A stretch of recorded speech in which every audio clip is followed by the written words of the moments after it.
카나메 소도는 친구 하마다로부터 다윈의 게임 앱 초대장을 받자마자 게임을 해보고 싶어졌습니다.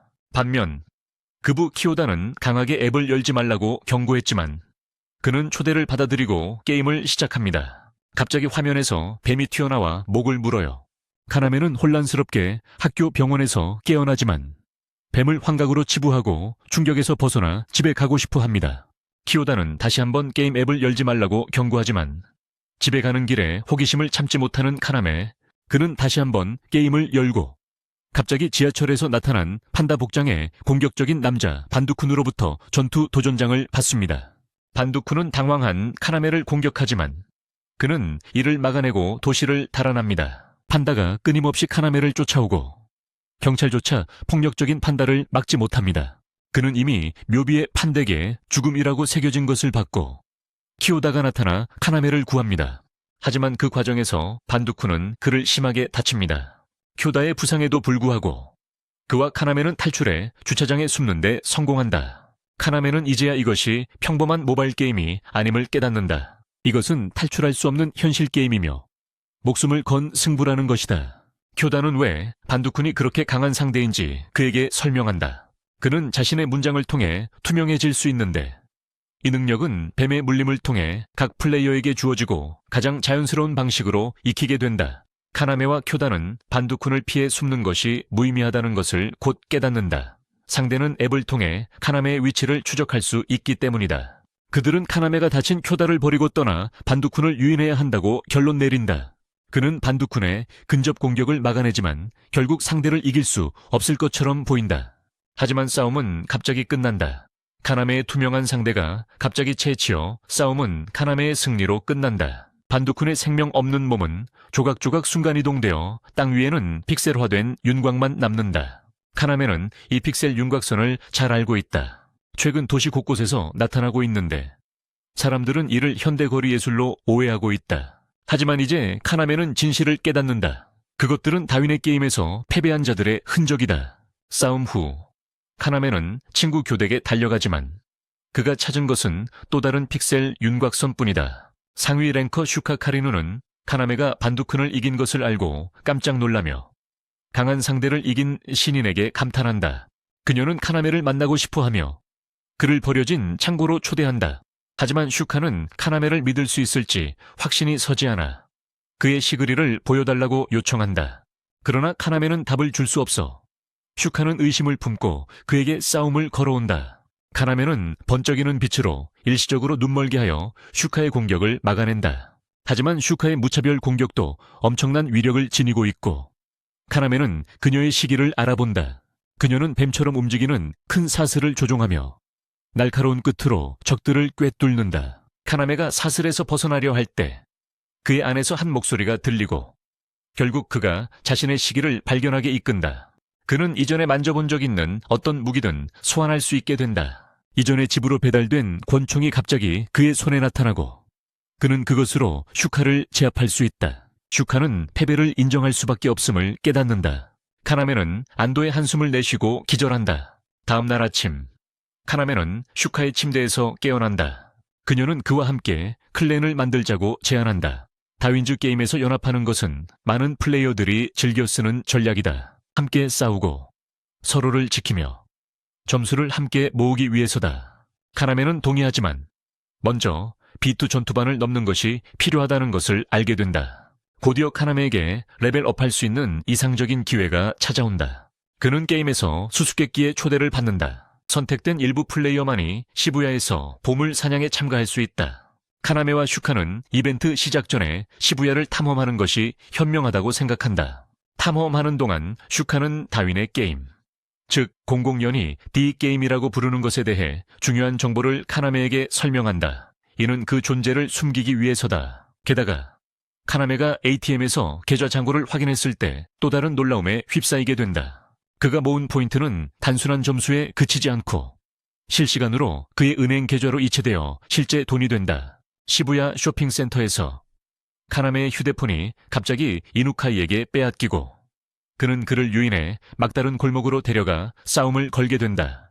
이누카이는 플레이어 레인 카시와기, 즉 분석가로 알려진 정보로 카나메를 추적하는 데 성공했다. 레이는 흥미로운 데이터와 정보를 수집하고 판매하며 게임에서 생계를 이어간다. 신참 카나메가 새로운 킬러 반다쿤과 무적의 여왕 슈카를 모두 물리쳤다는 소문이 이미 퍼지면서 그는 이누카이에게 흥미로운 표적이 되었다. 하지만 이누카이가 카나메를 공격한 것은 짧은 싸움에 불과했고 슈카가 달려와 그를 구하자 이누카이는 항복할 수밖에 없었다. 갑자기 보물찾기가 시작되고 플레이어들은 각기 다른 장소로 이동된다.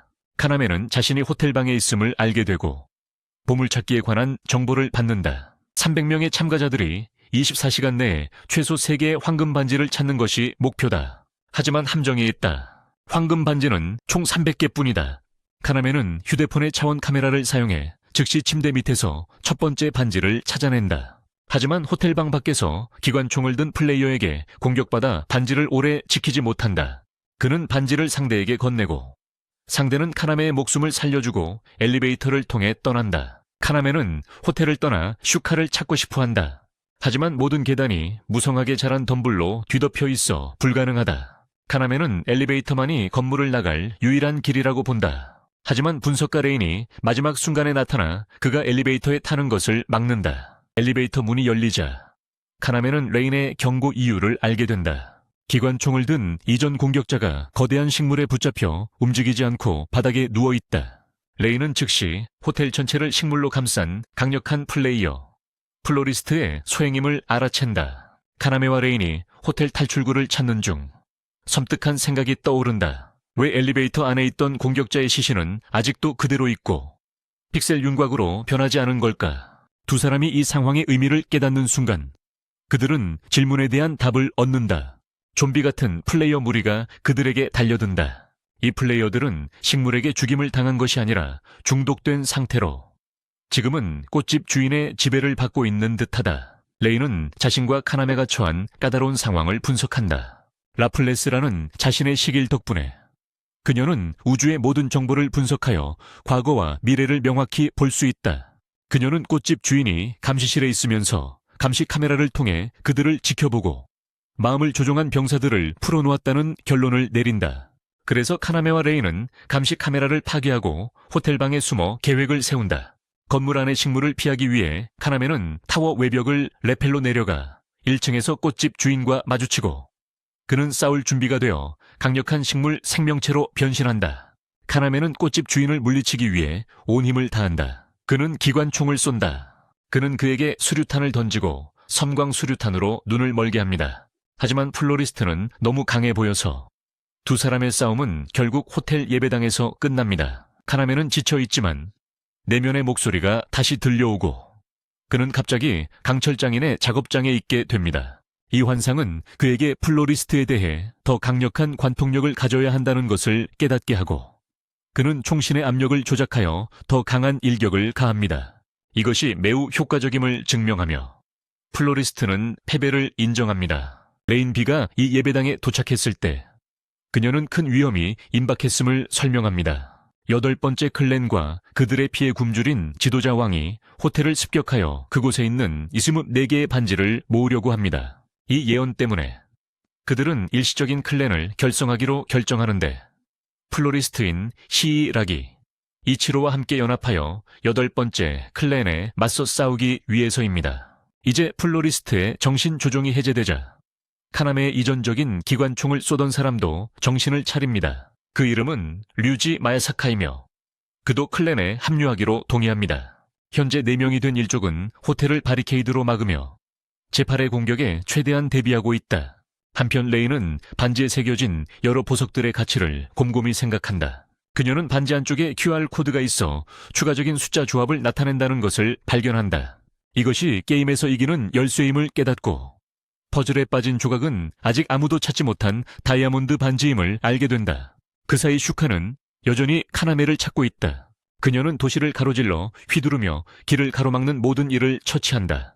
하지만 곧 탈출할 수 없는 매복에 걸리고 만다. 지하철역을 통과하던 중 그녀는 갑자기 체인 공격을 얼음벽으로 막아내는 어린 소녀의 공격을 받고 결국 그 장소는 물로 가득 차게 된다. 물에 잠기기 직전 슈카는 구조 요청 신호를 보낸다. 카나메와 류지는 즉시 슈카를 구하러 출발한다. 그들은 지하철역에서 세우이와 만나는데 스이는 순진하고 겁에 질린 어린 소녀인 척한다. 카나메는 즉시 물속으로 뛰어들어 의식을 잃고 바닥에 누워있는 슈카를 향해 잠수한다. 그는 그녀를 수면 위로 데려와 입맞춤 인공호흡으로 그녀를 소생시킨다. 슈카가 의식을 되찾자 방금 카나메와 나눈 첫 키스에 기뻐한다. 한편 류지는 여전히 스이와 씨름 중이다. 그의 상징의 도움으로 스이가 거짓말하고 있음을 알아내고 역에서 무슨 일이 일어났는지 진실을 알고 싶어한다. 하지만 스이는 류지를 피해 달아나고 그녀의 분열된 인격이 드러난다. 위험에 처하면 고쿠 쌍둥이 오빠 소타의 영혼이 그녀의 몸을 장악하는데 그는 스이와 달리 잔혹한 폭력을 사용하는데 주저하지 않는다. 그들은 류지를 편의점으로 유인해 얼음으로 그를 가둔다. 소타는 류지를 죽이려 하지만 스이가 그를 막는다. 슈카와 카나메가 마침내 편의점에 도착했을 때 슈카는 수이에게 카나메와의 첫 키스를 만들어줘서 고맙다고 말하고 그들은 수이를 자기들 클랜에 영입한다. 곧이어 팔구가 호텔을 습격한다. 왕은 보물찾기에 참여하지 않는 다른 클랜원들까지 불러들였다. 클랜은 식물 장애물을 뚫고 호텔 안으로 점점 더 깊숙이 밀고 들어간다. 강력한 플레이어인 카츠라와 시그가 히아라기를 상대하지만 꽃집 주인은 싸움에서 버텨낸다. 그러나 갑자기 케이치가 나타나 히아라기를 치명적으로 다치게 한다. 히아라기는 마지막 힘을 다해 자신의 심장을 상징 식물로 뛰게 유지하고 건물을 관통하는 강력한 식물들이 마침내 건물을 흔들리게 하고 무너뜨린다. 한편 레이는 반지의 숫자 코드에 관한 수수께끼를 풀었다. 다이아몬드 반지를 손에 넣고 돌을 경도순으로 분류한 후 그녀는 시부야 기차역으로 이어지는 좌표를 알아낸다.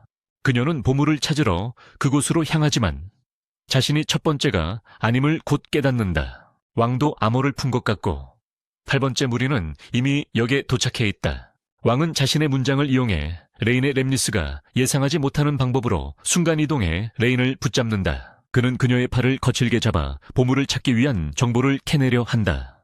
레인은 시간을 벌기 위해 긴 이야기를 늘어놓고 결국 그녀의 무리가 나타나 왕의 소나귀에서 레인을 구해낸다. 류지, 슈카, 수이는 용감히 8번째 무리와 싸우고 카나메는 다친 레인을 안전한 곳으로 데려가 게임을 끝낼 마지막 암호를 푸는 임무를 맡긴다. 내면 깊숙한 곳으로의 여정을 거친 레인은 해결책을 알게 된다. 그 암호는 찰스 다윈의 종의 기원 출판일을 나타낸다. 카나메가 친구들을 돕기 위해 10번째 무리와 싸우러 돌아왔을 때 왕은 이미 류지의 팔을 잘라냈고 지금 그를 죽이려 하지만 카나메가 속임수로 막아낸다. 그는 수수께끼를 풀었고 보물의 열쇠를 찾았다고 주장한다. 그 속임수는 통했고 카나메는 류지의 목숨을 대가로 왕에게 자신의 모페드 열쇠를 건넨다. 하지만 카나메가 진짜 암호를 풀고 재빠르게 역 로커의 숫자 조합을 입력한다. 이로써 보물찾기는 갑작스럽게 끝나고 플레이어들은 이동된다. 역에 홀로 남은 카나메는 로커에서 상자를 꺼내 열어보니 휴대전화가 들어있다. 전화가 울리고 게임 마스터가 카나메에게 승리를 축하한다. 그는 지금까지 얻은 수많은 점수 외에 카나메가 게임 내 특권 하나를 선택할 수 있는 특별한 상도 받게 되었다고 설명한다. 얼마 후 친구들은 단조 복싱 클럽에 있다. 그곳에서 류지는 캐드에게 치료받았고 카나메는 코치들에게 훈련받고 있다. 단조 마스터는 자신과 선셋 레이븐이라 불리는 카나메의 클랜이 힘을 합치길 바란다. 하지만 먼저 단조는 카나메가 자신과 싸워 이겨 실력을 증명하길 원한다. 단조와 카나메의 힘든 싸움이 벌어지고 이누카이가 심판을, 레인과 류지가 관중석에 있다. 하지만 결국 단조는 카나메를 충분히 가치 있다고 여기고 그와 선셋 레이븐즈를 동맹 파트너로 받아들인다. 갑자기 신비한 가면을 쓴 여성이 나타나 카나메를 납치한다. 그 여성은 D게임 1위 플레이어이자 대대로 암살자 가문 출신인 류 슐란이었다. 그녀는 카나메의 잠재력을 알아보고 아이를 낳아 기술을 다음 세대에 전수할 이상적인 파트너로 여기게 된다. 슈카는 카나메 납치에 분노한다. 그녀는 레인, 류지, 수이와 함께 슐란의 차를 뒤쫓으며 차 지붕 위에서 슐란을 공격한다. 차 지붕 위에서 벌어지는 장대한 전투가 시작되지만 슈카의 공격은 무의미해 보인다. 그때 카나메가 개입한다. 그가 그녀에게 병을 던진다.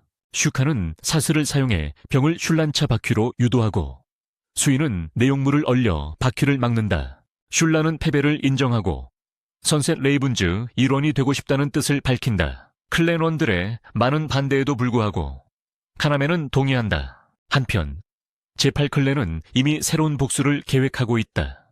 그들은 카나메의 학교, 친구 신즈카를 붙잡아 고문하며 카나메를 오래된 창고로 유인한다. 카나메는 격분해 즉시 친구를 구하러 나서고 선셋 레이븐과 이누카이가 그를 지원한다.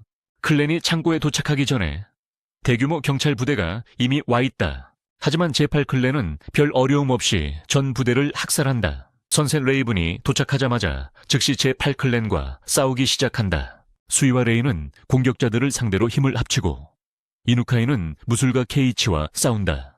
하지만 카나메는 신즈카가 죽었다는 소식을 듣고 무언가 달라진다. 지금까지 하마다, 쿄다, 신즈카, 3명의 그부가 이 싸움에서 죽었다. 불필요하게 누구도 다치게 하지 않겠다는 자신의 최고의 원칙을 깨며 그는 8번째를 죽일 수밖에 없다고 결심한다. 카나메는 거칠게 앞으로 나아가며 길을 막는 자는 누구든 총으로 쏜다. 한편 슈카는 단독으로 왕과 맞선다.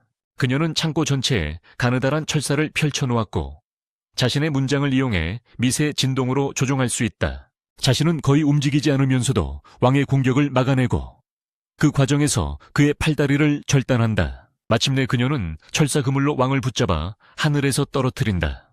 왕은 치명적인 충격을 피하기 위해 제때 문장을 사용하지만 카나메와 류지는 이미 그의 앞에 서서 무기를 겨누고 있다. 카나메는 이제 왕에게 자신이 부여받은 특권을 드러낸다. 그는 8번째 가문과의 싸움에 올인한 하이롤러이다. 이제 8번째.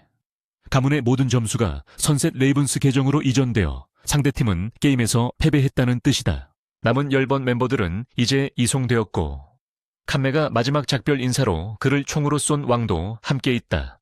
8번 멤버들과의 전투는 이제 끝났지만 칸메는 게임 마스터들에게 복수하겠다고 맹세한다. 그는 이 게임을 한 번에 끝내고 싶어하며 그의 일족은 이 목표를 지지한다. 이제 피해 굶주린 선셋 레이븐들이 시부야 지역을 장악하고 이를 뒷게임 없는 구역으로 선언한다. 반면 게임 마스터는 이러한 전개에 매우 기뻐한다. 이제 게임은 드디어 다음 단계로 넘어갈 수 있다. 끝까지 시청해 주셔서 감사합니다. 이와 같은 영상은 더 있으니 구독 부탁드립니다.